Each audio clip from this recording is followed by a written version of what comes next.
And when he was old, they put him out to pasture. They gave him a dacha that overlooked the lake and assigned him a flat-faced nurse who'd once worked for the KGB. During the short alpine summer, when the pollution reports were favorable, she would wheel him out onto the veranda to sit in the sun. They kept a bracelet on his wrist, a battery of miniature sensors that monitored his heart, blood sugar, and adrenaline levels. The stainless steel buckle deliberately too complex for his arthritic fingers to unfasten. Every other second, it broadcast a burst of medical data relayed through the TV in the lounge and onto a mainframe under the school, a constant mechanical death watch, his final decline bitmapped in glorious 3D under the ground. His nights were filled with nightmares, as if the sum of all his fears had finally broken down through the decaying walls of his conscious mind. He would wake screaming, his body rigid with terror, clawing at the smothering blankets. Even so, as his memories faded, he found himself embracing his night terror as the only surety of his existence.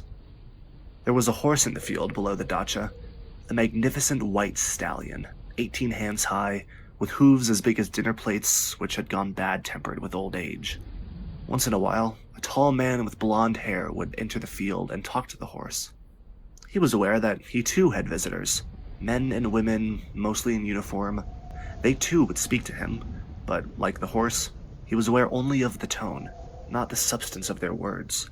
He felt himself in competition with the stallion, a contest to see who could die first. It was difficult to say when he first became aware of the boy. He seemed to have sprung up like a mushroom on the veranda one day while he was dozing.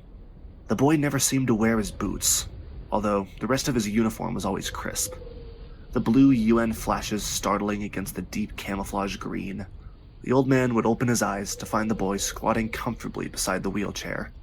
He got some sense that the boy was, somehow, watching over him. New dreams overcame him in his sleep. A forest in some far country where the air was hot and moist under the spreading canopy. Someone would speak to him in his dreams. Sometimes it was a woman. Sometimes it was the boy. Sometimes a mixture of both. The dreams filled him with a sense of loss, like a fading summer. After a while, a week, a month, a year, he didn't know, he spoke to the boy. "Who are you?" he asked. The boy looked at him with strangely familiar eyes. Girl's eyes, thought the old man. "Don't you know me, Baba?" he asked. The old man shook his head. He'd forgotten so much. "I'm dying," he said suddenly. "Yes, Baba," said the boy. "I know." "Everybody dies," said the old man. "Me, a horse, even you." "Yes, Baba." "Do you know why we die?" "No, Baba," said the boy. "Because we live."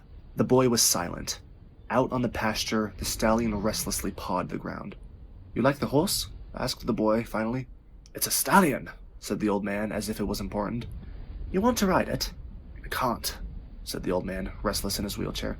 "I think you want to," said the boy. Mounting was easier than he thought it would be.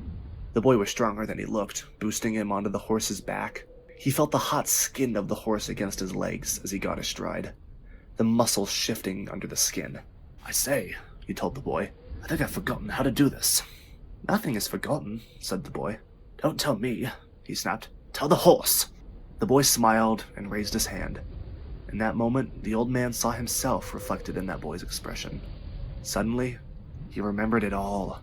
He remembered the path in the forest, the girl with the basket on her head, being young and full of impetuous blood. "Wait," said the old man. There were questions he wanted to ask, things he wanted to say.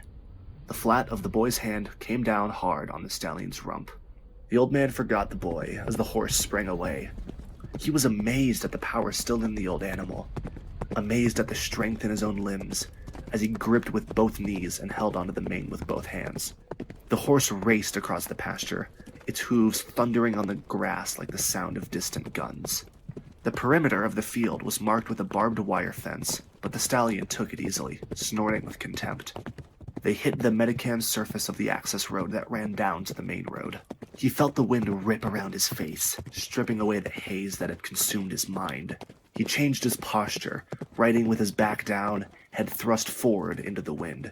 The stallion responded by picking up the gallop. He saw the school to his left, framed by the blue-white peaks of the mountain beyond. People were outside, men and women with startled faces running to intercept him. He wanted to shout to them, to tell them that it was all right, that he'd found the secret of eternal youth. But his lungs were full of cold air and pain.